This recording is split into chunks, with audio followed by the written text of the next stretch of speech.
Shalom, Israel. It's the boy Yashala coming back to you with a new episode of Boots on the Ground. Now, this is my drugs and crime segment. I'm going to show some videos of very, very recent, very large, and important drug seizures. And then I'm going to break them down with scriptures because, people still believe the drug game is not dead and they still believe in making money. That's why all the famous rappers talk about drugs so much because they're not just selling them, they're using them. So let's get right to it. Ever seized by the Coast Guard. You are looking at the largest amount of cocaine ever seized by the Coast Guard. There are almost 62,000 pounds of cocaine and 14,000 pounds of marijuana. The Coast Guard says it seized all of this during 19 busts in the Pacific Ocean and Caribbean Sea. The load worth almost $500 million. The Coast Guard official says that there's enough cocaine here to kill every person in the state of Florida.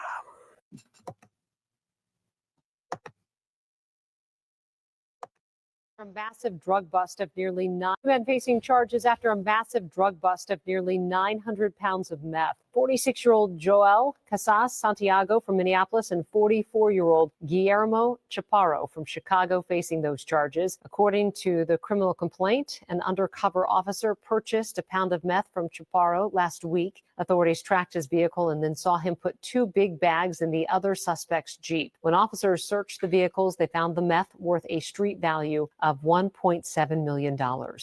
All these drugs is being seized by police, but where are all these drugs coming from? Where are all these drugs being manufactured at? You understand? Like, we have to understand the severity of the situation. I bring these articles out for a reason, right? If we have to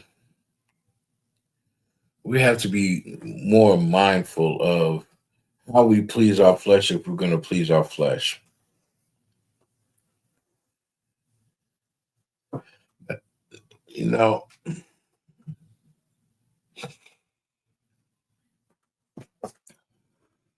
Israel, we have to,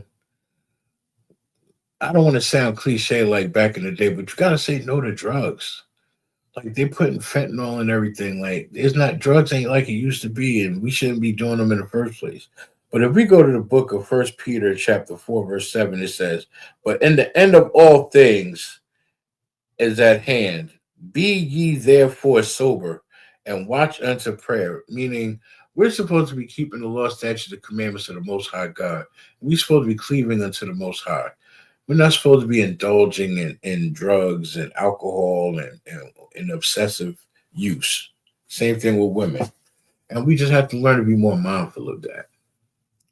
And with that, Israel, so long.